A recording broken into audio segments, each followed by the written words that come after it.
Luc chapitre 5.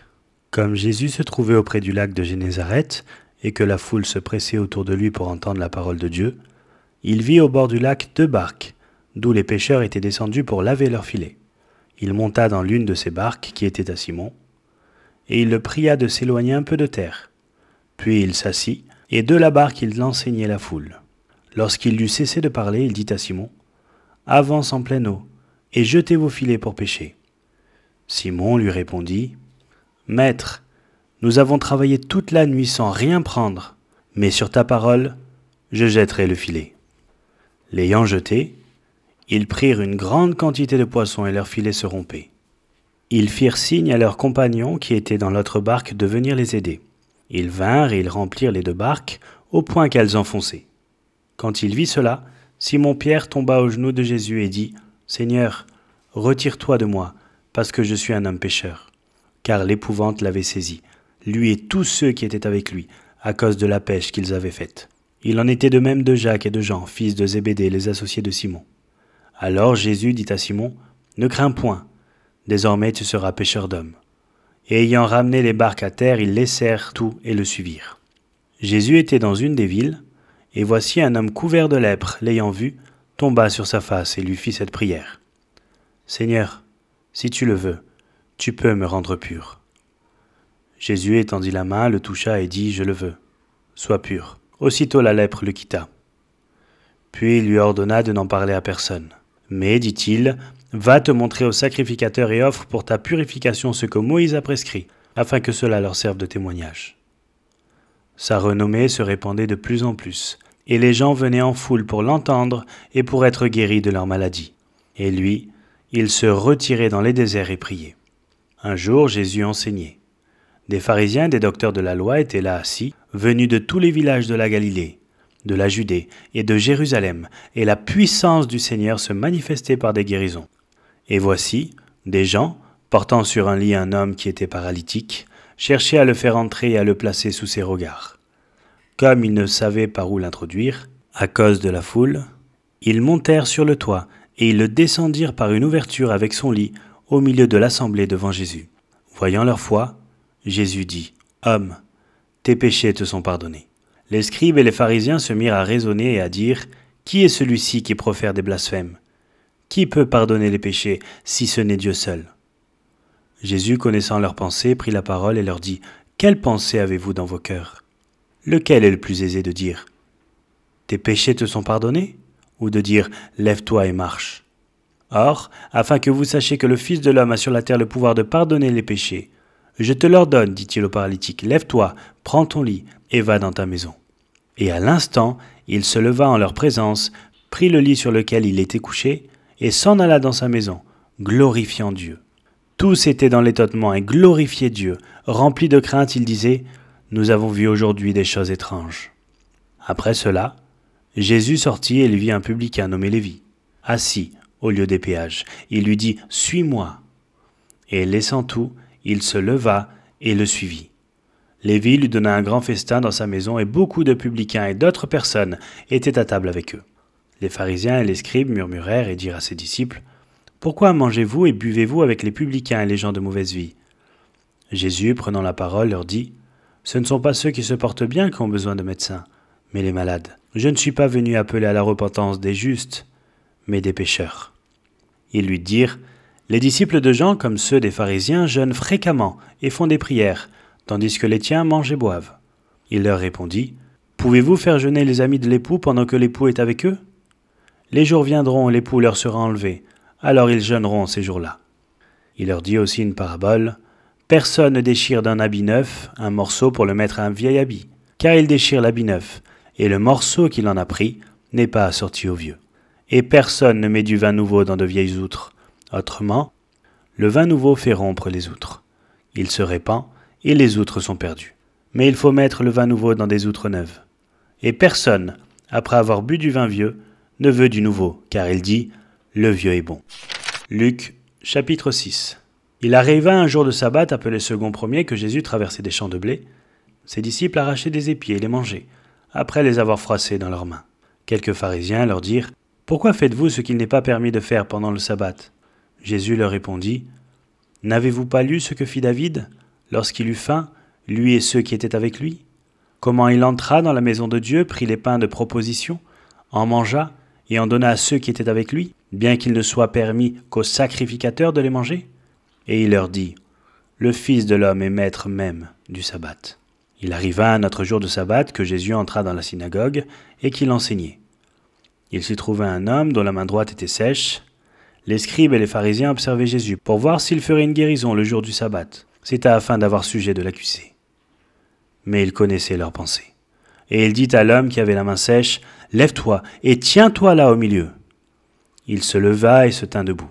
Et Jésus leur dit, « Je vous demande s'il est permis le jour du sabbat de faire du bien ou de faire du mal, de sauver une personne ou de la tuer. » Alors, promenant ses regards sur eux tous, il dit à l'homme, « Étends ta main. » Il le fit, et sa main fut guérie. Ils furent remplis de fureur, et ils se consultèrent pour savoir ce qu'ils feraient à Jésus.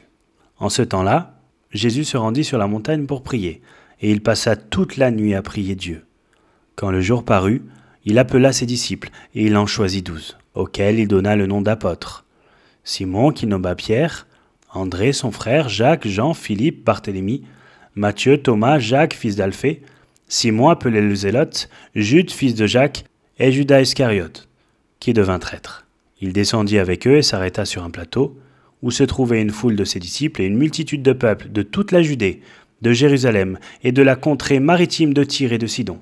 Ils étaient venus pour l'entendre et pour être guéris de leur maladie. Ceux qui étaient tourmentés par des esprits impurs étaient guéris, et toute la foule cherchait à le toucher, parce qu'une force sortait de lui et les guérissait tous. Alors Jésus, levant les yeux sur ses disciples, dit, « Heureux vous qui êtes pauvres, car le royaume de Dieu est à vous. Heureux vous qui avez faim maintenant, car vous serez rassasiés. Heureux vous qui pleurez maintenant, car vous serez dans la joie. Heureux serez-vous lorsque les hommes vous haïront, lorsqu'on vous chassera, vous outragera, et qu'on jettera votre nom comme infâme à cause du Fils de l'homme. Réjouissez-vous en ce jour-là, et tressaillez d'allégresse, parce que votre récompense sera grande dans le ciel. Car c'est ainsi que leur Père traitait les prophètes. Mais malheur à vous, riches, car vous avez votre consolation. Malheur à vous qui êtes rassasiés, car vous aurez faim. Malheur à vous qui riez maintenant, car vous serez dans le deuil et dans les larmes. Malheur lorsque tous les hommes diront du bien de vous, car c'est ainsi qu'agissait leur Père à l'égard des faux prophètes. Mais je vous dis à vous qui m'écoutez, aimez vos ennemis, faites du bien à ceux qui vous haïssent, bénissez ceux qui vous maudissent, priez pour ceux qui vous maltraitent. Si quelqu'un te frappe sur une joue, présente-lui aussi l'autre. Si quelqu'un prend ton manteau, ne l'empêche pas de prendre encore ta tunique. Donne à quiconque te demande, et ne réclame pas ton bien à celui qui s'en empare. Ce que vous voulez que les hommes fassent pour vous, faites-le de même pour eux. Si vous aimez ceux qui vous aiment, quel gré vous en saura-t-on? Les pécheurs aussi aiment ceux qui les aiment. Si vous faites du bien à ceux qui vous font du bien, quel gré vous en saura-t-on? Les pécheurs aussi agissent de même. Et si vous prêtez à ceux de qui vous espérez recevoir, quel gré vous en saura-t-on? Les pécheurs aussi prêtent aux pécheurs afin de recevoir la pareille. Mais aimez vos ennemis, faites du bien et prêtez sans rien espérer. Et votre récompense sera grande, et vous serez fils du Très-Haut, car il est bon pour les ingrats et pour les méchants. Soyez donc miséricordieux, comme votre Père est miséricordieux. Ne jugez point, vous ne serez point jugés. Ne condamnez point, vous ne serez point condamnés. Absolvez, vous serez absous. Donnez, il vous sera donné. On versera dans votre sein une bonne mesure, serrée, secouée, et qui déborde, car on vous mesurera avec la mesure dont vous vous serez servi. Il leur dit aussi cette parabole. Un aveugle peut-il conduire un aveugle? Ne tomberont-ils pas tous deux dans une fosse? Le disciple n'est pas plus que le maître, mais tout disciple accompli sera comme son maître. Pourquoi vois-tu la paille qui est dans l'œil de ton frère et n'aperçois-tu pas la poutre qui est dans ton œil? Ou comment peux-tu dire à ton frère, « Frère, laisse-moi ôter la paille qui est dans ton œil, toi qui ne vois pas la poutre qui est dans le tien. » Hypocrite, ôte premièrement la poutre de ton œil, et alors tu verras comment ôter la paille qui est dans l'œil de ton frère. Ce n'est pas un bon arbre qui porte du mauvais fruit, ni un mauvais arbre qui porte du bon fruit. Car chaque arbre se reconnaît à son fruit. On ne cueille pas des figues sur des épines, et l'on ne vendange pas des raisins sur des ronces. L'homme bon tire de bonnes choses du bon trésor de son cœur, et le méchant tire de mauvaises choses de son mauvais trésor. Car c'est de l'abondance du cœur que la bouche parle. Pourquoi m'appelez-vous Seigneur, Seigneur, et ne faites-vous pas ce que je dis? Je vous montrerai à qui est semblable tout homme qui vient à moi, entend mes paroles et les met en pratique. Il est semblable à un homme qui, bâtissant une maison, a creusé profondément et a posé le fondement sur le roc. Une inondation est venue, et le torrent s'est jeté contre cette maison, sans pouvoir l'ébranler, parce qu'elle était bien bâtie. Mais celui qui entend et ne met pas en pratique est semblable à un homme qui a bâti une maison sur la terre sans fondement. Le torrent s'est jeté contre elle, aussitôt elle est tombée, et la ruine de cette maison a été grande. Luc, chapitre 7. Après avoir achevé tous ses discours devant le peuple qui l'écoutait, Jésus entra dans Capernaum. Un centenier avait un serviteur auquel il était très attaché et qui était malade, sur le point de mourir. Ayant entendu parler de Jésus, il lui envoya quelques anciens des Juifs pour le prier de venir guérir son serviteur. Ils arrivèrent auprès de Jésus et lui adressèrent d'instantes supplications, disant « Il mérite que tu lui accordes cela, car il aime notre nation, et c'est lui qui a bâti notre synagogue. » Jésus étant allé avec eux, n'était guère éloigné de la maison, quand le centenier envoya des amis pour lui dire « Seigneur, ne prends pas tant de peine, car je ne suis pas digne que tu entres sous mon toit. C'est aussi pour cela que je ne me suis pas cru digne d'aller en personne vers toi. Mais dis un mot et mon serviteur sera guéri. Car moi qui suis soumis à des supérieurs, j'ai des soldats sous mes ordres, et je dis à l'un va, et il va, à l'autre viens, et il vient, et à mon serviteur fais cela, et il le fait. » Lorsque Jésus entendit ces paroles, il admira le centenier, et se tournant vers la foule qui le suivait, il dit « Je vous le dis, même en Israël je n'ai pas trouvé une aussi grande foi. » De retour à la maison, les gens envoyés par le centenier trouvèrent guéri le serviteur qui avait été malade. Le jour suivant, Jésus alla dans une ville appelée Naïn. Ses disciples et une grande foule faisaient route avec lui. Lorsqu'il fut près de la porte de la ville, voici on portait en terre un mort, fils unique de sa mère, qui était veuve, et il y avait avec elle beaucoup de gens de la ville. Le Seigneur, l'ayant vue, fut ému de compassion pour elle et lui dit « Ne pleure pas ». Il s'approcha et toucha le cercueil. Ceux qui le portaient s'arrêtèrent. Il dit « Jeune homme, je te le dis, lève-toi ». Et le mort s'assit et se mit à parler. Jésus le rendit à sa mère. Tous furent saisis de crainte, et ils glorifiaient Dieu, disant « Un grand prophète apparut parmi nous, et Dieu a visité son peuple. » Cette parole sur Jésus se répandit dans toute la Judée, dans tout le pays d'alentour. Jean fut informé de toutes ces choses par ses disciples. Il en appela 2, et les envoya vers Jésus pour lui dire « Es-tu celui qui doit venir, ou devons-nous en attendre un autre ?» Arrivés auprès de Jésus, ils dirent « Jean-Baptiste nous a envoyés vers toi pour dire « Es-tu celui qui doit venir ou devons-nous en attendre un autre ?» Alors même, Jésus guérit plusieurs personnes de maladies, d'infirmités, d'esprits malins, et il rendit la vue à plusieurs aveugles. Et il leur répondit « Allez rapporter à Jean ce que vous avez vu et entendu. Les aveugles voient, les boiteux marchent, les lépreux sont purifiés, les sourds entendent, les morts ressuscitent, la bonne nouvelle est annoncée aux pauvres. Heureux celui pour qui je ne serai pas une occasion de chute. » Lorsque les envoyés de Jean furent partis, Jésus se mit à dire à la foule au sujet de Jean « Qu'êtes-vous allé voir au désert? Un roseau agité par le vent? Mais qu'êtes-vous allé voir? Un homme vêtu d'habits précieux? Voici, ceux qui portent des habits magnifiques et qui vivent dans les délices sont dans les maisons des rois. Qu'êtes-vous donc allé voir? Un prophète? Oui, vous dis-je, et plus qu'un prophète. C'est celui dont il est écrit « Voici j'envoie mon messager devant ta face, pour préparer ton chemin devant toi. » Je vous le dis, parmi ceux qui sont nés de femmes, il n'y en a point de plus grand que Jean. Cependant, le plus petit dans le royaume de Dieu est plus grand que lui. Et tout le peuple qui l'a entendu et même les publicains ont justifié Dieu en se faisant baptiser du baptême de Jean. Mais les pharisiens et les docteurs de la loi, en ne se faisant pas baptiser par lui, ont rendu nul à leur égard le dessein de Dieu. À qui donc comparerai-je les hommes de cette génération, et à qui ressemblent-ils? Ils ressemblent aux enfants assis sur la place publique, et qui, se parlant les uns aux autres, disent « Nous vous avons joué de la flûte, et vous n'avez pas dansé. Nous vous avons chanté des complaintes, et vous n'avez pas pleuré. Car Jean-Baptiste est venu, ne mangeant pas de pain, et ne buvant pas de vin. Et vous dites « Il a un démon. » Le Fils de l'homme est venu, mangeant et buvant, et vous dites « C'est un mangeur et un buveur, un ami des publicains et des gens de mauvaise vie. » Mais la sagesse a été justifiée par tous ses enfants. Un pharisien pria Jésus de manger avec lui. Jésus entra dans la maison du pharisien et se mit à table.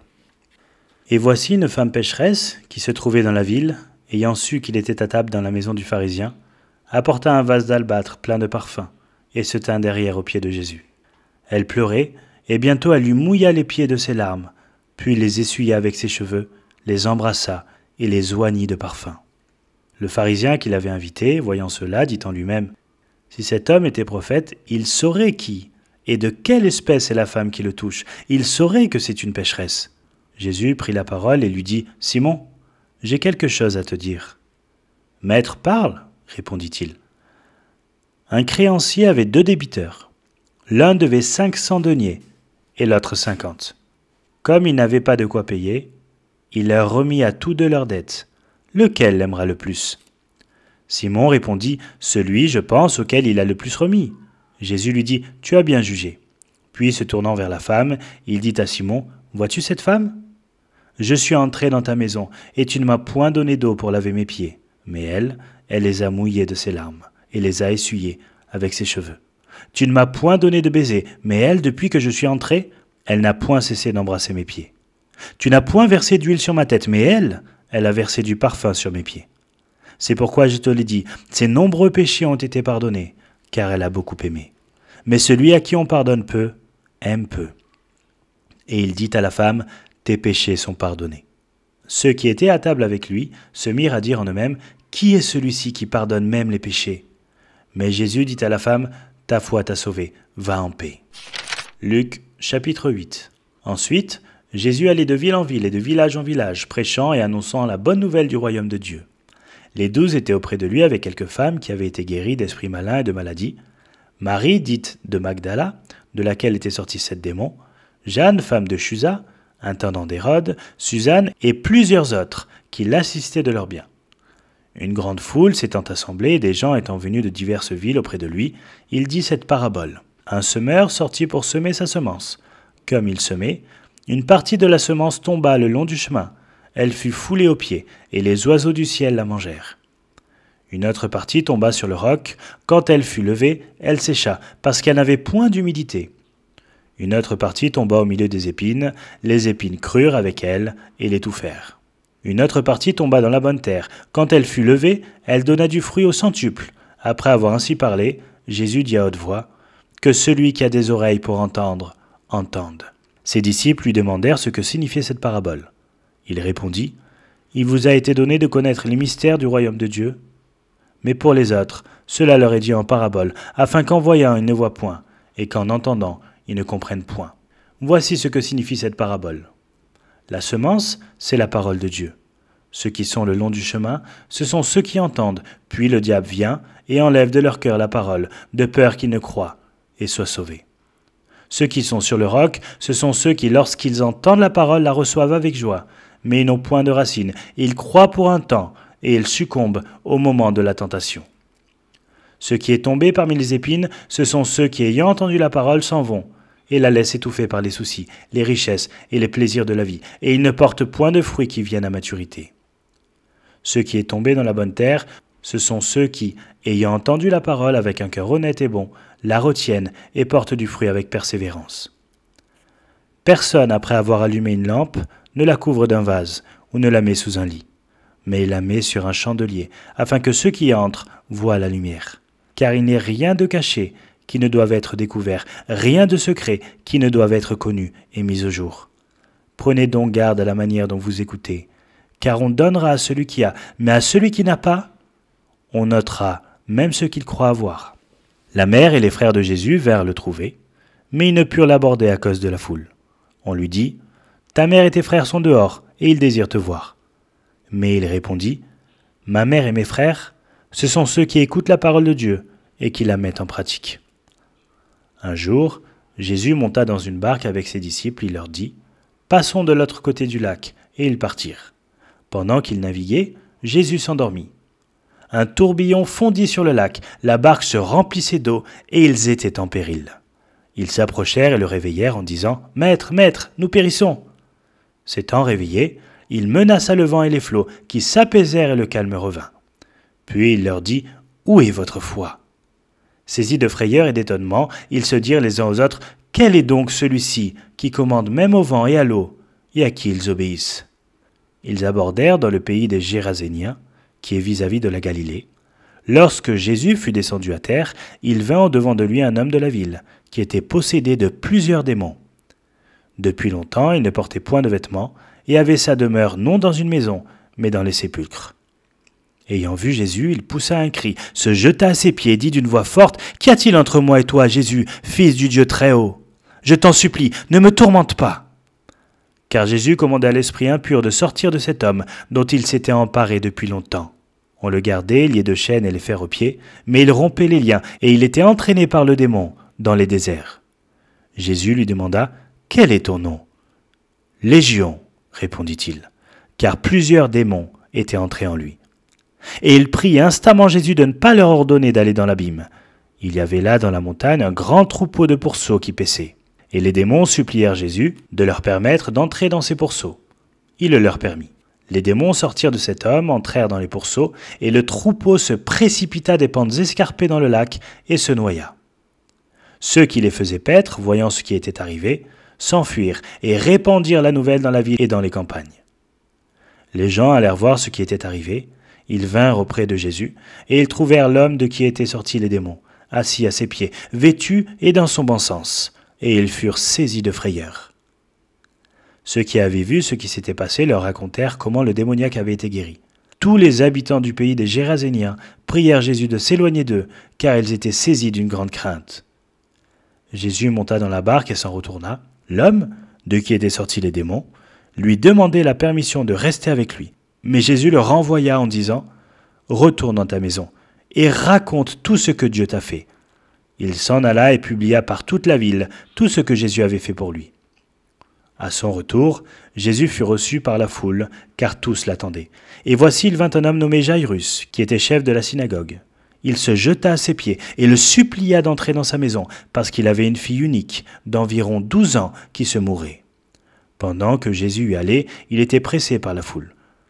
Or, il y avait une femme atteinte d'une perte de sang depuis 12 ans, et qui avait dépensé tout son bien pour les médecins, sans qu'aucun ait pu la guérir. Elle s'approcha par derrière et toucha le bord du vêtement de Jésus. Au même instant, la perte de sang s'arrêta. Et Jésus dit, « Qui m'a touché ?» Comme tous s'en défendaient, Pierre et ceux qui étaient avec lui dirent, « Maître, la foule t'entoure et te presse, et tu dis, « Qui m'a touché ?»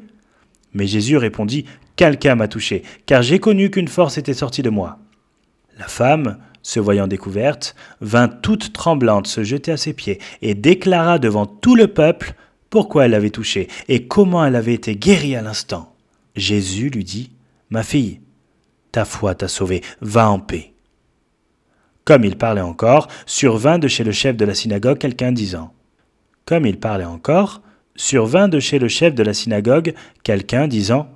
fille est morte, n'importune pas le maître. » Mais Jésus, ayant entendu cela, dit au chef de la synagogue, « Ne crains pas, crois seulement et elle sera sauvée. » Lorsqu'il fut arrivé à la maison, il ne permit à personne d'entrer avec lui, si ce n'est à Pierre, à Jean et à Jacques, et au père et à la mère de l'enfant. Tous pleuraient et se lamentaient sur elle. Alors Jésus dit, « Ne pleurez pas, elle n'est pas morte, mais elle dort. » Et ils se moquaient de lui, sachant qu'elle était morte. Mais il la saisit par la main et dit d'une voix forte, « Enfant, lève-toi. » Et son esprit revint en elle, et à l'instant elle se leva, et Jésus ordonna qu'on lui donne à manger. Les parents de la jeune fille furent dans l'étonnement, et il leur recommanda de ne dire à personne ce qui était arrivé.